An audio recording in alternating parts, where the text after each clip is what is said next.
मां का त्याग। एक शांत और हरे भरे गांव में, जहां सूरज की किरणें पत्तों से छनकर आती थीं और हवा में मिट्टी की सौंधी खुशबू घुली रहती थी, वहां राजीव नाम का एक भला आदमी रहता था। उसका घर एक छोटे से बगीचे से घिरा हुआ था, जिसमें तरह तरह के फूल और एक छोटा सा घना पेड़ लगा था। यह पेड़ राजीव को बहुत प्रिय था, क्योंकि उस पर एक नन्ही चिड़िया का घोंसला था। उस घोंसले में 3 छोटे, प्यारे और पंखहीन बच्चे रहते थे, जिनकी चहचहाट सुबह शाम राजीव के घर में मधुर संगीत भर देती थी। राजीव का इन चिड़ियों से एक अनोखा रिश्ता बन गया था। वह रोज खाना खाने के बाद बचा हुआ खाना, कभी चावल के दाने, कभी रोटी के टुकड़े, उस पेड़ के नीचे रख देता था। मां चिड़िया तुरंत नीचे आती, दाना चुगती और अपने बच्चों को खिलाती।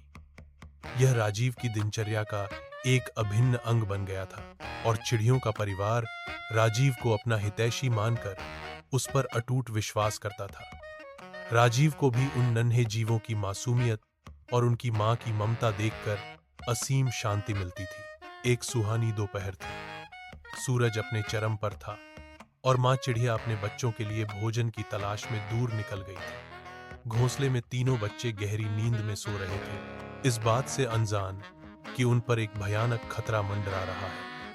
तभी राजीव ने अपने घर की खिड़की से देखा कि एक लंबा काला सांप धीरे धीरे उस छोटे पेड़ के तने पर चढ़ रहा था। उसकी चिकनी चमकीली देह पेड़ से लिपटती जा रही थी और उसकी फुफकार की हल्की आवाज हवा में घुल रही थी। राजीव का दिल धक से रह गया। वह जानता था कि सांप सीधे घोंसले की ओर जा रहा है। उसके मन में एक पल के लिए डर समा गया, लेकिन फिर उसे उन नन्हे बेबस बच्चों का ख्याल आया। वह तेजी से घर से बाहर भागा, हाथ में एक डंडा पकड़े हुए। जैसे ही वह पेड़ के पास पहुंचा, उसने देखा कि सांप लगभग घोंसले तक पहुंच चुका था और बच्चे भय से कांप रहे थे। ठीक उसी पल मां चिड़िया भी दाना लेकर वापस लौटी। उसने दूर से ही अपने घोंसले के पास सांप को देखा।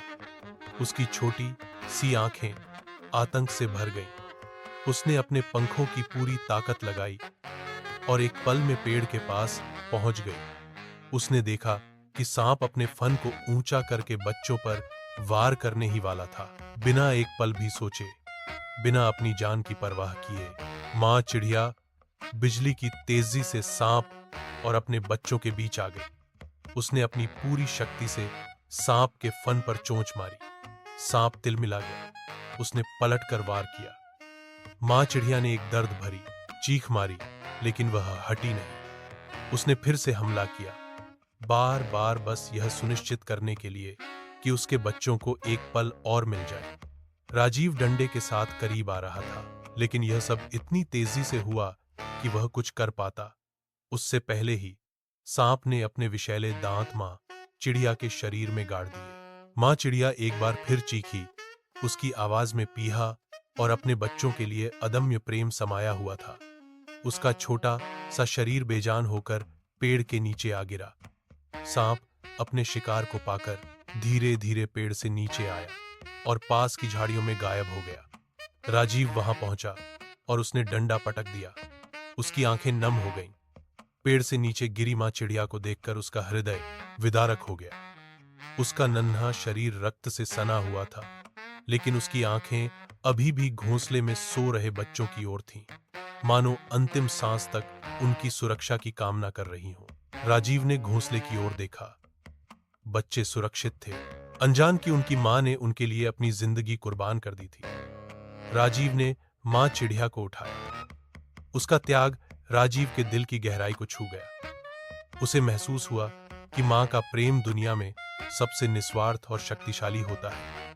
उस दिन राजीव ने उन तीनों बच्चों को अपना लिया। वह हर सुबह उन्हें खाना खिलाता, उनका ध्यान रखता, ठीक वैसे ही जैसे उनकी मां रखती थी। जैसे जैसे दिन बीते, बच्चे बड़े हुए, उनके पंख निकले और एक दिन वे भी खुले आकाश में उड़ गए। लेकिन उस छोटे पेड़ के पास राजीव के मन में मां चिड़िया के निस्वार्थ त्याग की कहानी हमेशा के लिए अमर हो गई। नैतिक शिक्षा। यह कहानी हमें सिखाती है कि सच्चा प्रेम कभी कभी सबसे बड़ी कीमत मांगता है, स्वयं का बलिदान।